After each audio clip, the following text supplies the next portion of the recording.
Olá, eu sou Augusto Ramacciotti e neste vídeo vamos falar sobre Vaza Jato versus Lava Jato, conjuntura nacional.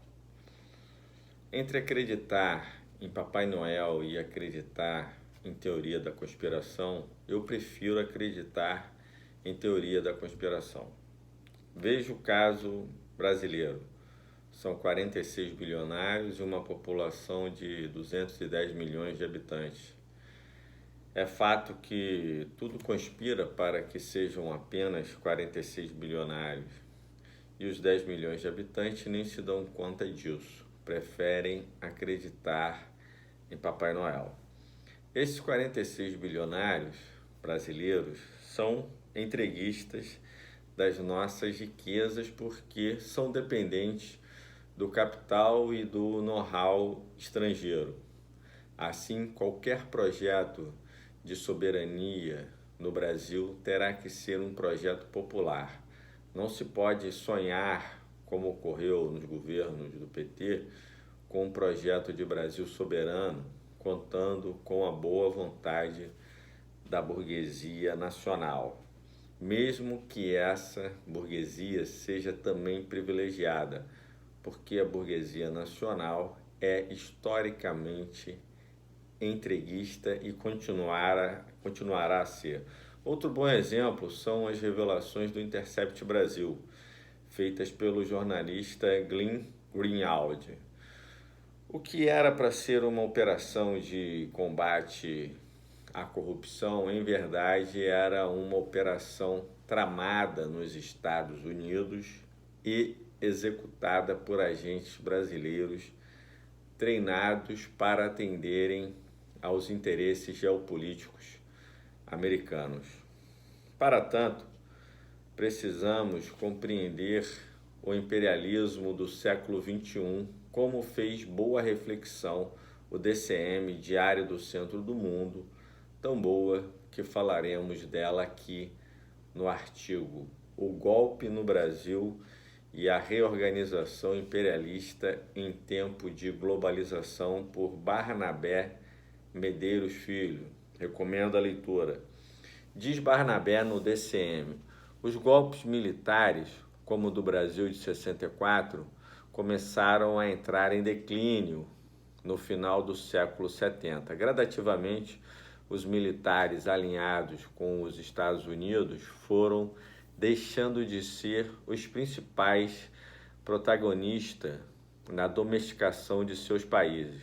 Sociedades mais complexas e popularização e generalização das tecnologias de informação e fracasso das ditaduras anteriores tornaram mais difícil mobilizar apoio popular a um golpe militar e, sobretudo, tornavam mais difícil controlar depois de um grande país só na base da repressão e da censura, para um quadro mais complexo. O imperialismo precisava construir instrumentos de intervenção mais sofisticados, cultivar novos aliados internos e criar uma nova justificativa ideológica.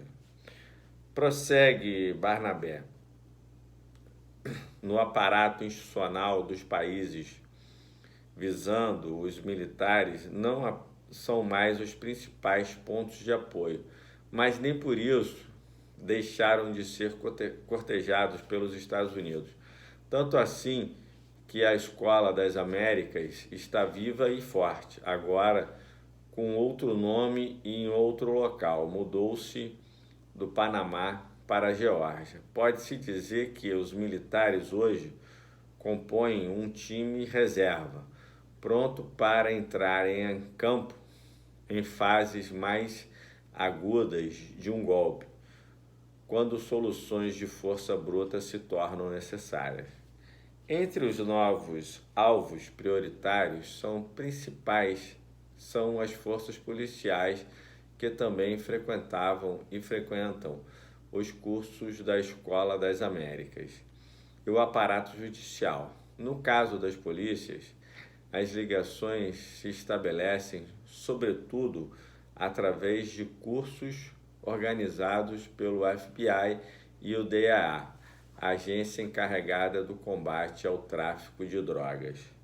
No Brasil, tem havido também dinheiro mandado direto para a Polícia Federal, em geral disfarçado de financiamento para operações de combate ao narcotráfico. Já o judiciário tem sido cooptado através de seminários de treinamentos dos quais participam juízes e promotores. Recentemente, o Wikileaks revelou um documento interno do governo estadunidense com detalhes do projeto Ponte, voltado ao treinamento de juízes e promotores da América Latina.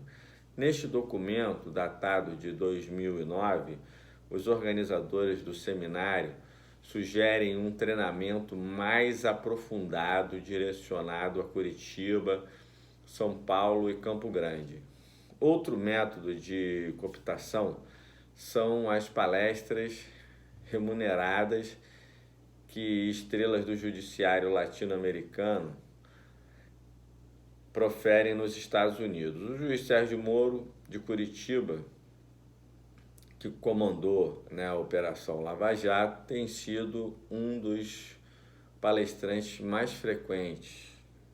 O terceiro aspecto nessa trilogia das novas formas de intervenção do imperialismo é a justificativa ideológica, diz ainda Barnabé no DCM.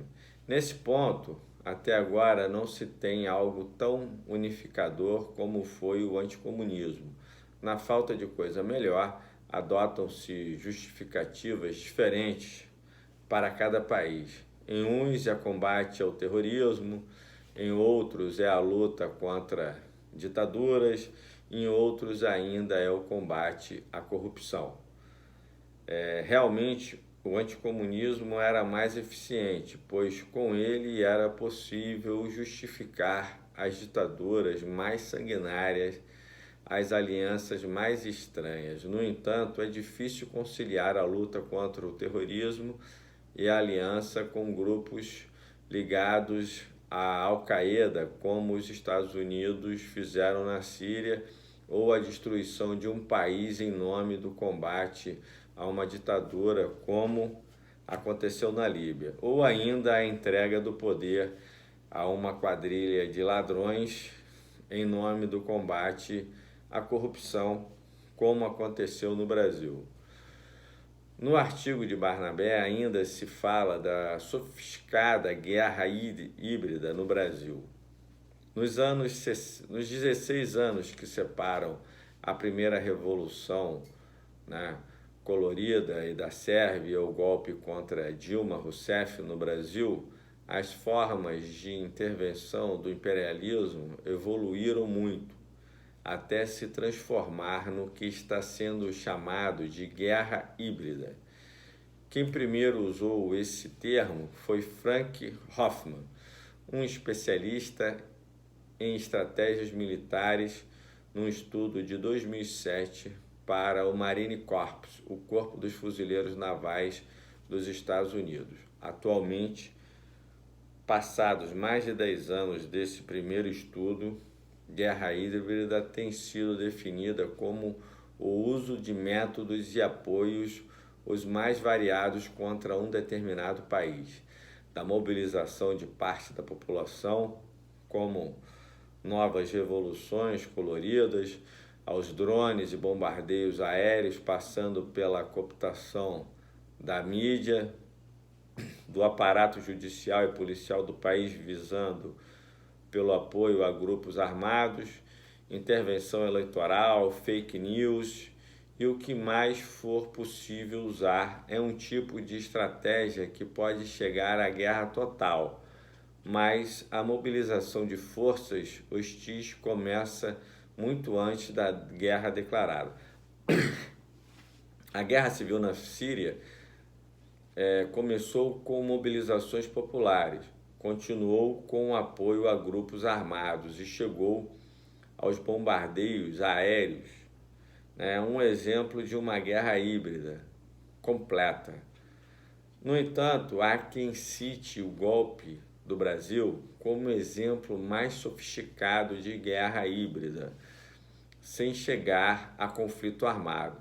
Contou com manifestações de rua e com a chamada Operação Lava Jato, de suposto combate à corrupção, conduzida por um juiz de confiança. Além disso, foi necessário ainda, com a compra de grande parcela do Congresso e controle dos meios de comunicação, a cooptação do Supremo Tribunal Federal e, na sequência do golpe, para impedir a candidatura do ex-presidente Lula a mais um período de previdência. Foi fundamental a atuação de 3 juízes do Tribunal de Apelação de Porto Alegre.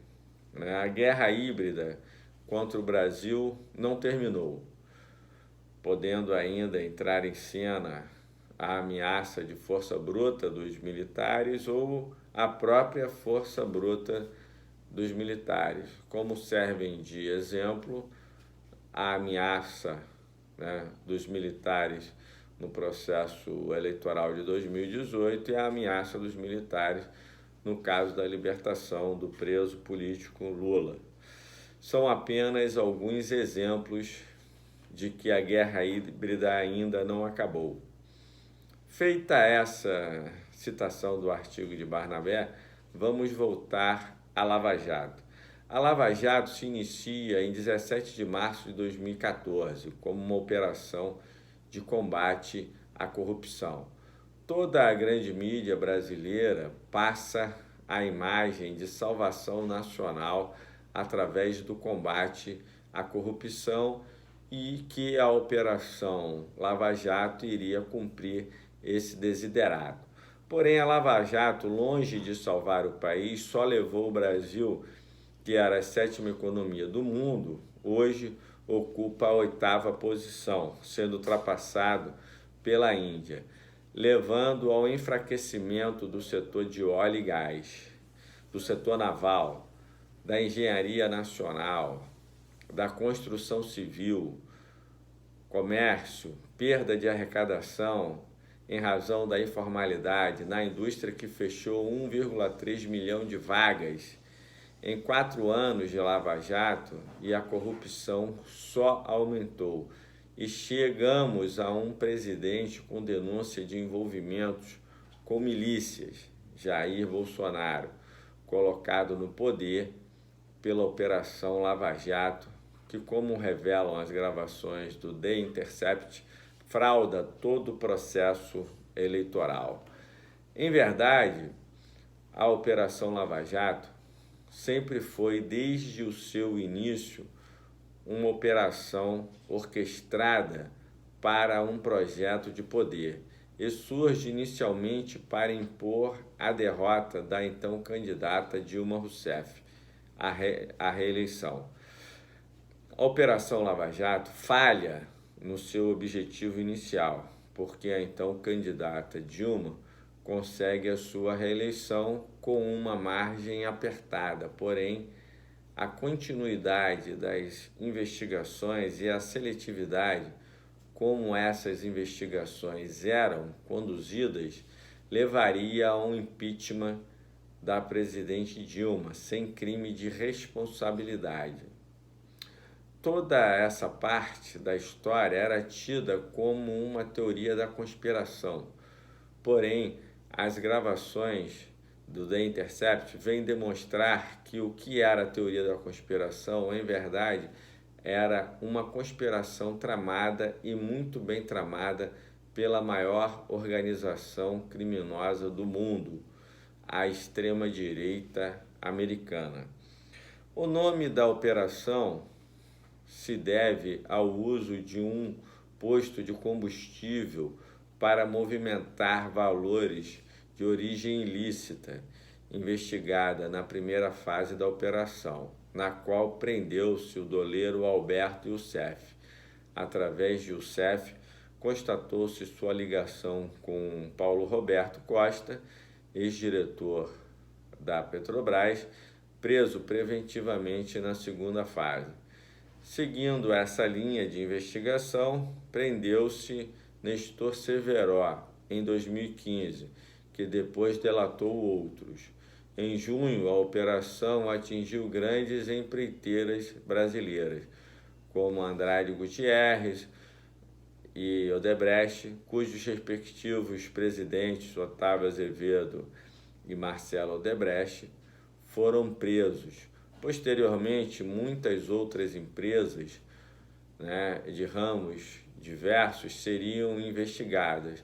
Ao longo de seus descobrimentos, entre outras, pessoas relevantes que acabaram sendo presas graças à operação incluem-se o governador do Rio de Janeiro, Sérgio Cabral, e o seu sucessor, Luiz Fernando Pezão. Ainda durante o mandato, o ex-senador Delcídio do Amaral, o ex-presidente da Câmara dos Deputados, Eduardo Cunha, os ex-ministros da Fazenda, Antônio Palocci e Guido Mantega, o publicitário João Santana, o ex-ministro-chefe da Casa Civil, José Dirceu, o empresário Eike Batista e, em abril de 2018, o ex-presidente da República, Luiz Inácio Lula da Silva, que era, em verdade, o objetivo real e final da Lava Jato. A Lava Jato tinha grandes objetivos, dentre eles derrubar a presidenta Dilma Rousseff, prender o Lula e criminalizar o PT e os movimentos sociais, criminalizar a política, gerar uma ideologia de direita e extrema-direita na sociedade, destruir a atividade econômica no Brasil, tendo como principal alvo a empresa Odebrecht. A Lava Jato saiu-se vitoriosa e exitosa em todos os seus objetivos e ainda inebriada, a sociedade assiste atônica o desmanchar dos mitos e heróis da Lava Jato como a maior mentira e a maior fraude e a maior corrupção da sociedade brasileira, porque se trata de um conluio entre parte do Judiciário, parte do Ministério Público, parte da Polícia Federal para atingir objetivos e interesses geopolíticos do imperialismo estadunidense e interesses do capital financeiro nacional e estrangeiro, com apoio da grande mídia corporativa. Apesar desses desdobramentos e muitos nomes de vários partidos, foram presos 5 políticos do PT, 4 do PMDB, 2 do PP, 1 do PTB, 1 do PS e 1 do PSDB. A verdade é que no imaginário popular a corrupção surgiu com o PT e o PT é o responsável por todos os problemas do Brasil. Tal o massacre midiático a que foi submetido o Partido dos Trabalhadores, que teve os seus tesoureiros presos, Delúbio Soares, Paulo Ferreira e João Vacari Neto. Nesse período, o Caixa 2 do PT era um crime hediondo. Já o Caixa 2 dos outros partidos não se tratava propriamente de crime, demonstrando que havia claramente 2 pesos e 2 medidas. Várias medidas que eram escândalo no governo Dilma Rousseff e ensejaram o impeachment, como as pedaladas fiscais, foram naturalizadas nos demais governos, porque 2 dias após o impeachment, o governo Temer sanciona a lei que autoriza pedaladas fiscais. A verdade é que o golpe de 2016, com a derrubada da presidenta Dilma Rousseff, revela um consórcio entre o capital financeiro estrangeiro e nacional, a grande mídia empresarial, com a Globo à frente, parte do Judiciário, parte do Ministério Público e parte da Polícia Federal, que se denominou de Lava Jato, bem como de parte de deputados e parte de senadores com um nítido projeto de poder para levar ao impeachment da presidenta Dilma Rousseff sem crime de irresponsabilidade. O fato é que a mídia e a Operação Lava Jato cravou na testa do PT a pecha de partido corrupto. E após o impeachment em 2016, o PT veio a sofrer retumbante derrota eleitoral nas eleições municipais de 2016, a ponto de ser dito também pela grande mídia empresarial que seria o fim do PT. Nesse período também emerge uma extrema-direita com bastante força social e política, elegendo muitos prefeitos e vereadores por todo o Brasil, culminando com a eleição de João Dória para a Prefeitura de São Paulo. Após o impeachment da presidenta Dilma, a agenda neoliberal passa a ser imposta e é aprovada a toque de caixa.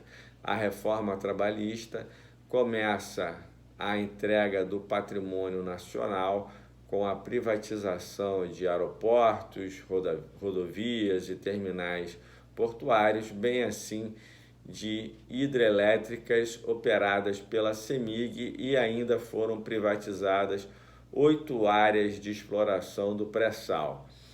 Até o 5º mês do governo de Jair Bolsonaro foram formalizadas algumas concessões por parte do Ministério da Infraestrutura, como o leilão da Ferrovia Norte-Sul e concessão de 12 aeroportos, além de 8 das 13 refinarias da Petrobras. O jornalista Luiz Nassif tem artigo denominado Wikileaks como o Departamento de Justiça americana preparou a Lava Jato e cooptou a justiça brasileira. O Wikileaks revelou que o Departamento de Justiça americana preparou a Lava Jato para ser uma ferramenta de tomada de poder e manutenção do poder no Brasil, a mando da extrema-direita americana, para implantar e manter a extrema-direita entreguista no poder aqui no Brasil. O jornalista Luiz Nassif assim narrou a história. O próximo evento da AJUF, Associação dos Juízes Federais, financiado pelo Departamento de Justiça dos Estados Unidos, é uma continuação do projeto Pontes, que transformou definitivamente a Justiça e o Ministério Público Federal em instrumentos de disputas geopolíticas. Já havia elementos suficientes demonstrando a preparação da Lava Jato pelo Departamento de Justiça dos Estados Unidos. O encontro da AJUF despertou pesquisadores que localizaram um telegrama no Wikileaks que descreve com previsão como começou a Lava Jato. Assim, essas revelações trazem aquilo que se suspeitava, que a maior organização criminosa do mundo, a extrema-direita americana, que trama golpes de Estado em todo o mundo, como já tramaram o golpe militar de 64, tinha tramado a derrubada da presidenta Dilma Rousseff, uma presidenta honesta e sem crime de irresponsabilidade, para colocar no seu lugar uma verdadeira quadrilha no poder, para servir aos interesses geopolíticos, aos seus interesses geopolíticos. O jornalista Luiz Nassif conclui o seu artigo dizendo: nos anos seguintes, o Departamento de Segurança Interna dos Estados Unidos, o Departamento de Justiça e a CIA forneceram informalmente os elementos centrais que permitiram ao juiz Moro, a partir de Curitiba, conduzir denúncia de corrupção ocorrida no Rio de Janeiro, tendo como personagens centrais pessoas de Brasília e São Paulo. Conferiu a juízes e procuradores o habeas sésamo, a informação provinda dos serviços de espionagem eletrônica americano, que lhes garantiu poder, glória e um protagonismo político inédito. E continua o Luiz Nassif. A consequência foi a destruição de parte relevante da economia brasileira, desmonte do sistema político e das instituições democráticas, permitindo a Lava Jato se tornar sócia do poder através do seu aliado Jair Bolsonaro. Assim, a extrema-direita se sai vencedora nas eleições presidenciais no ano de 2018, elegendo a grande bancada, tanto na Câmara dos Deputados como no Senado Federal, e ainda muitos governadores de estado, a exemplo de João Dória em São Paulo e Wilson Witzel no Rio de Janeiro.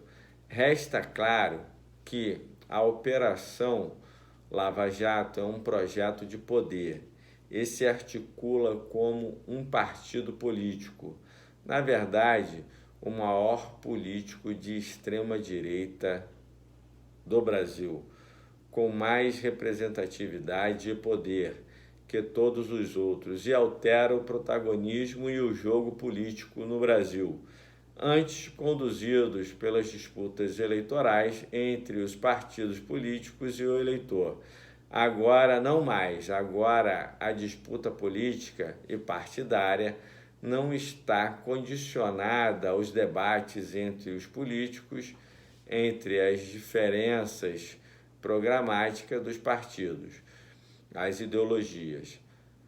Agora a disputa política se realiza com novos atores, no qual se sobressai a Lava Jato, seu protagonismo político e seu projeto de poder. As gravações do The Intercept estão a comprovar todas essas denúncias, que antes parecia uma incrível teoria da conspiração. Porém, o objetivo desse vídeo é explorar as denúncias ainda não investigadas de que a Operação Lava Jato tenha todo o mapa da corrupção no Brasil, nos três poderes, seja no Executivo, no Legislativo e no Judiciário, e que esses agentes políticos estariam sendo chantageados a tomar essas ou aquelas decisões conforme os interesses das corporações estrangeiras interessadas na compra de ativos no Brasil.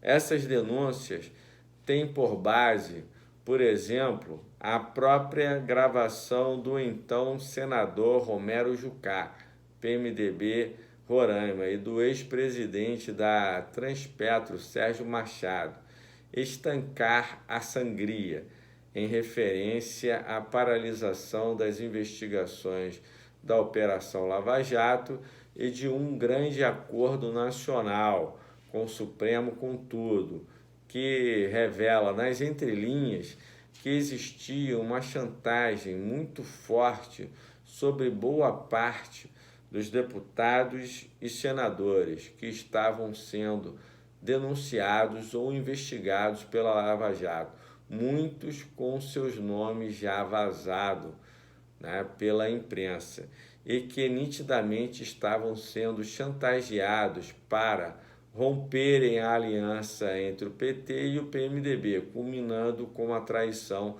do então vice-presidente Michel Temer à presidenta Dilma, em claro e nítido instinto de sobrevivência para escapar de investigações e estancar a sangria, para assumir a presidência e cumprir as ordens de quem o chantageava.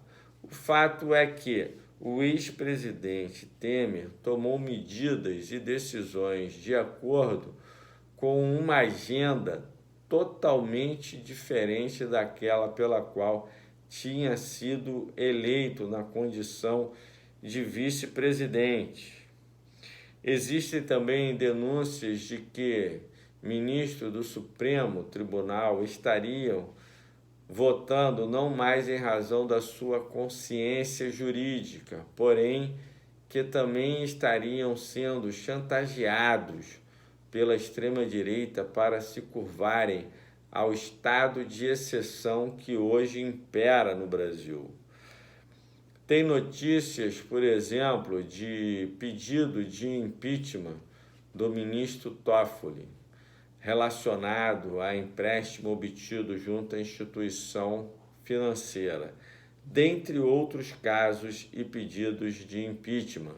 Existe claro e notório conhecimento da ampla campanha da extrema-direita no Brasil e do próprio Jair Bolsonaro e dos seus filhos contra a reputação e a atuação de ministros do Supremo Tribunal Federal, inclusive do famoso vídeo que viralizou nas redes sociais, que para fechar o STF bastava chamar um cabo e um soldado. Existe ainda o fato do general Fernando Azevedo ser assessor do ministro Dias Toffoli, atual presidente do STF, que faz ponte entre o STF e a caverna e que, para tanto, foi escalado como assessor pelo presidente do STF, sendo que o general Fernando Azevedo tem vínculos estreitos com Bolsonaro, Mourão e a cúpula do Exército. Assim, qual é o cenário no Brasil? Instituições bastante enfraquecidas, poderes enfraquecidos como o judiciário e o parlamento, e um cenário de agentes políticos e públicos chantageados em prol de interesses do capital financeiro, nacional e internacional. Se considerarmos que essas revelações do Intercept, dos diálogos entre Moro e Dallagnol, e mais diálogos com outras autoridades, ajuda a esclarecer que a prisão de Lula é totalmente descabida, que se trata de prisão injusta e arbitrária de um inocente, é fato que aumentará a pressão pela liberdade de Lula, inclusive sobre o Supremo Tribunal Federal. Suponhamos que as revelações do The Intercept ajudem a compreender que Lula é um preso político a mando do governo Donald Trump. Certamente irá aumentar o clamor popular pela liberdade de Lula. Porém, surgem pressões de militares para que Lula continue preso, demonstrando que os militares deixaram de vez a caserna e se tornam agentes políticos e fiadores do golpe de Estado e do estado de exceção e da morte da democracia brasileira, e que os movimentos de resistência, apesar de combativos e corajosos, ainda são incipientes, porque a Lava Jato, com seu protagonismo, levou a que as Forças Armadas sejam hoje a maior força política na sociedade brasileira, na medida que a política, os políticos, os partidos políticos e outras instituições, como o parlamento, o judiciário, foram totalmente enfraquecidos pela Operação Lava Jato. Assim, existe a forte ameaça que os militares podem atuar com o uso da força para a manutenção da prisão do ex-presidente Lula, o que, se não vier pelos militares, pode vir pelas milícias que apoiam o governo Bolsonaro. Já ficou claro que é uma questão de honra para o governo Donald Trump a prisão do ex-presidente Lula e, consequentemente, uma questão de honra para o governo satélite de Jair Bolsonaro, consequentemente para os militares que o apoiam e, no mesmo sentido, as milícias. Se considerarmos que, para o resto do mundo desenvolvido, já existe a compreensão de que Lula é um preso político, isso apenas não é claro para boa parte da população brasileira, mas já é extremamente claro para boa parte da população mundial. Uma prisão do ex-presidente Lula em razão de um golpe militar não altera o que já é dado como um fato para o resto do mundo, o que não pode ser colocado na balança como um trunfo de que esse passo atrás na nossa democracia não ocorrerá. É bem provável que interesse à extrema-direita americana que o mar pegue fogo aqui no Brasil para eles comerem peixe frito. Hoje, a correlação de forças é desfavorável aos setores populares.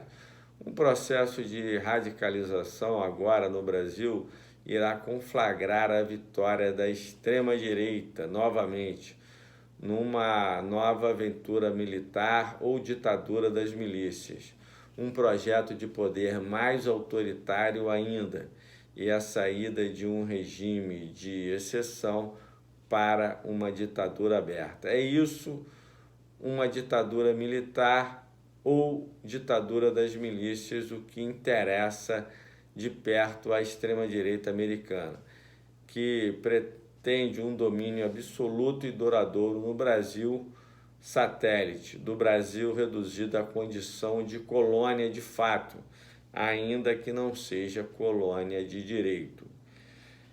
Interessaria a extrema-direita americana, que hoje ocupa o poder político nos Estados Unidos, no governo Donald Trump, porque querem um projeto longo e duradouro de domínio no Brasil e na América Latina. E a normalidade democrática poderá levar ao retorno das forças populares ao poder governamental em 2022, o que não interessa ao governo Donald Trump. A conjuntura nacional é de resistência ao governo Bolsonaro, que perde apoio dia a dia, e de resistência a qualquer tentativa de ruptura institucional, que é tramada dia a dia pelo governo Jair Bolsonaro, que mobiliza seus apoiadores para fechar ainda mais o sistema. Em contrapartida, a resistência dos setores populares, que por meio de mobilização e manifestação de rua. A conjuntura é de resistência no campo da instabilidade institucional que desvaloriza o Brasil em todos os ativos, facilita e barateia as privatizações e a entrega das riquezas, não só do pré-sal, da Petrobras, da Caixa, do Banco do Brasil, da Eletrobras e dos maiores aquíferos do mundo que estão no Brasil. A água, que será a maior riqueza dos próximos séculos da humanidade. A derrocada total do Brasil em todos os seus níveis, econômico, social, político e institucional, representa um longo período de domínio do Brasil como satélite americano, isto é, uma colônia de fato, apesar de não ser uma colônia em sentido formal.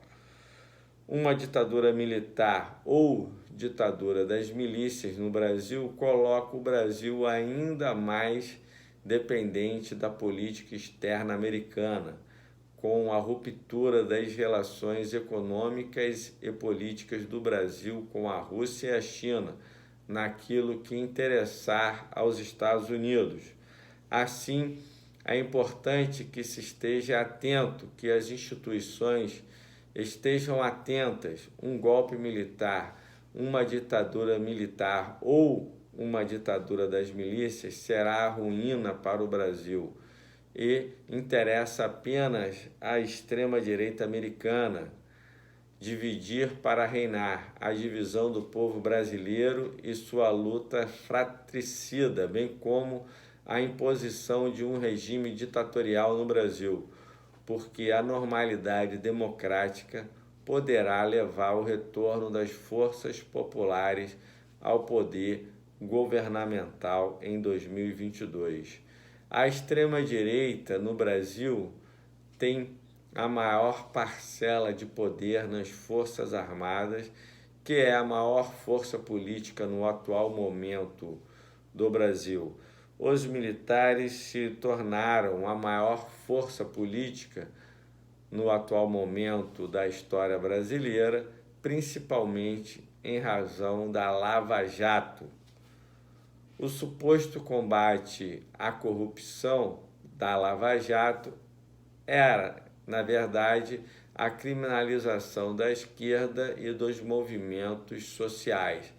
E quem apoia a Lava Jato sabe que ela cumpre esse papel, pelo menos os agentes da política nacional, sendo certo que ainda existe ampla massa da população que realmente acredita que a Lava Jato é uma operação de combate à corrupção e não um partido de extrema-direita, isto é, a pior corrupção de uma sociedade, porque se apropria de instituições que teriam que ser imparciais para fazer o jogo mais sujo da política, que é a instrumentalização das instituições para a sua utilização contrária aos movimentos e razões que o próprio texto constitucional fundamenta a sua existência, em claro desvio de finalidade.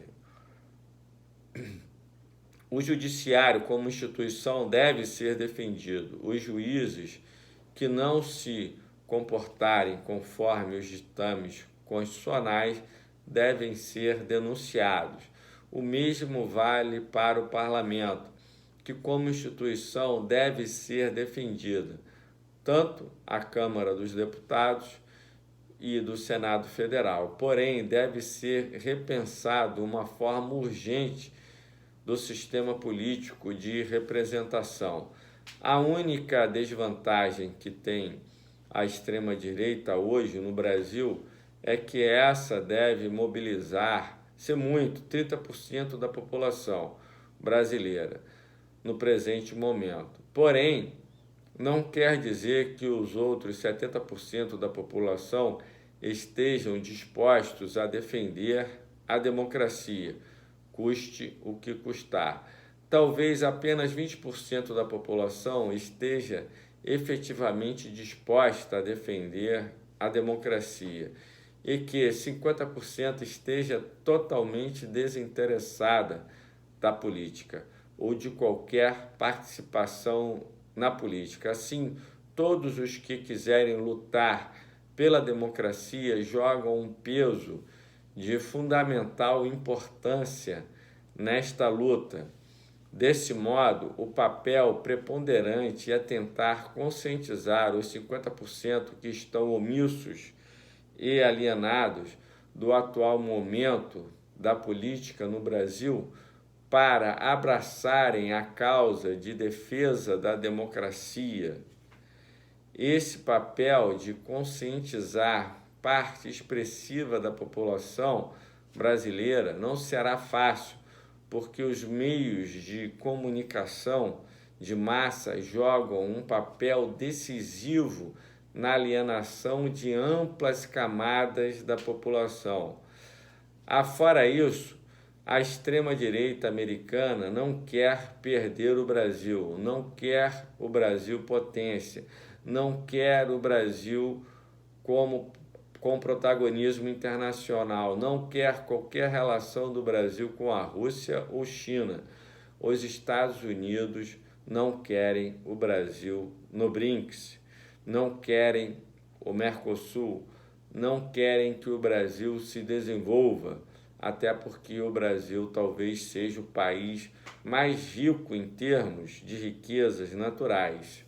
Um país rico em recursos naturais, porém com uma população pobre e miserável. E isso é um cenário ruim para a manutenção de poder, principalmente quando se tem um líder tão autêntico e carismático como Lula.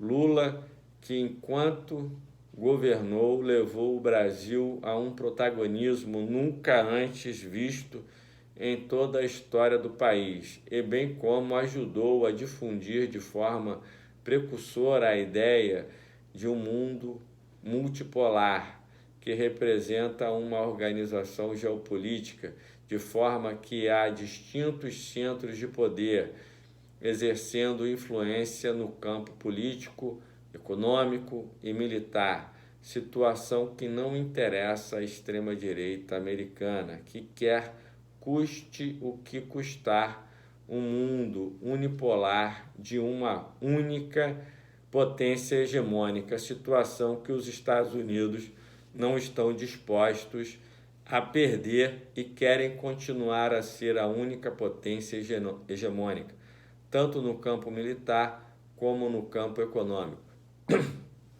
Assim, um golpe militar e uma ditadura militar ou uma ditadura das milícias não interessa ao Brasil e ao povo brasileiro, que deve lutar com todas as suas forças para manter as suas instituições e a sua democracia, até porque existe a possibilidade real, como ocorre na Argentina, da eleição de Cristina Kirchner, demonstrando que a manutenção da democracia nos países latino-americanos pode ser um risco aos interesses do governo Donald Trump, risco que eles não correriam no caso de uma ditadura aberta e alinhada à Casa Branca. O fato é que, após o encontro em São Petersburgo, os presidentes da Rússia e China, Vladimir Putin e Xi Jinping, lançaram uma contraofensiva em resposta à guerra comercial declarada pelos Estados Unidos contra a China. A reunião busca fortalecer a cooperação entre a Rússia e a China, que assinaram na ocasião diversos acordos comerciais, que representam o maior pesadelo do governo Trump na atualidade. O Brasil, em grande medida, está no meio dessas disputas comerciais, porque a China é o maior parceiro comercial do Brasil, situação que certamente não deve agradar à extrema-direita americana. O momento é de defesa da democracia e muito cuidado com a extrema-direita do Brasil, a serviço do entreguismo e a serviço da extrema-direita americana. Conscientizar a sociedade brasileira da importância de defender o Brasil e suas riquezas e criar uma consciência nacionalista nas Forças Armadas brasileiras é uma tarefa de extrema importância para que o país possa voltar a caminhar com mais tranquilidade, de volta à democracia e a recuperar as instituições democráticas. Se você gostou do vídeo, se inscreve no nosso canal e até o próximo vídeo. Muito obrigado.